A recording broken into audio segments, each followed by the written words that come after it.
take the prisoner to Knoxville, as they did not want to have a lynching in Dandridge.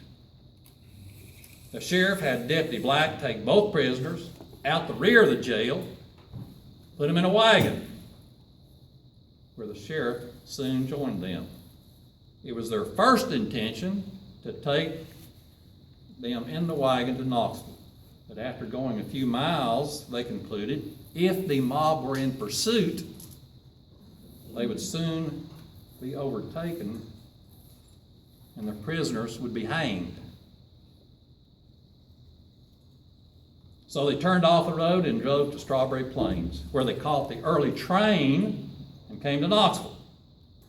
The mob heard of the removal of the prisoners, but too late to make any kind of pursuit.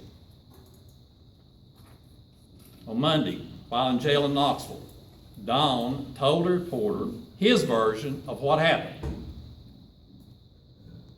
Now, a lot of this I got from newspaper reports and court records. And when you're doing research locally, we're lucky to have a research center like in Knoxville that has all these records and newspapers on microfilm that you can look through. You know, if this was happening in another state, I wouldn't have got all this information. All right. Don brought out the fact that the trouble between his aunt and uncle was all caused by Miss Worship, with whom his uncle had kept company. The lady in red. The plot thickens.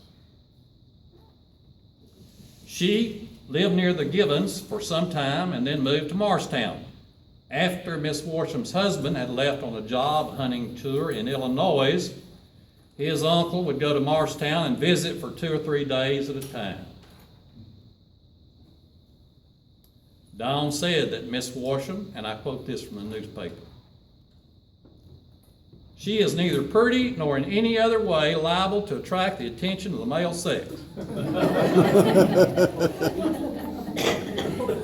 Well, they found 40 letters from her that were addressed to Givens. Givens tried to recruit Don to kill his wife. Don asked why he did not do it himself and was told that he would be a suspect and that no one would suspect him. Don replied that he liked Aunt Mattie and that he would not do it, and that she had always been more of an aunt to him than he had been an uncle. After a few weeks, the uncle once again approached him and was very persistent. Don said he would do it and obtained a shotgun and some shells. He then proceeded to take the lead out of the shell. Firing a blank, okay? Everything being arranged, Don stood outside the window and snapped the trigger. In a moment, Givens came out of the house and suspected something.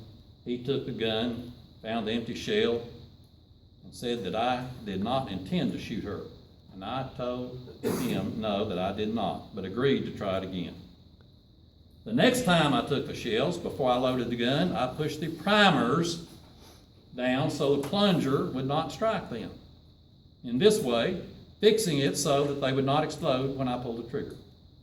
When I made this attempt and the gun failed to go off, Givens thought there was something wrong with it, and I told him I had no faith in it working at all. He told me to try again, and I promised to do so. But I said to myself that I would push the primers down again just like I did last time.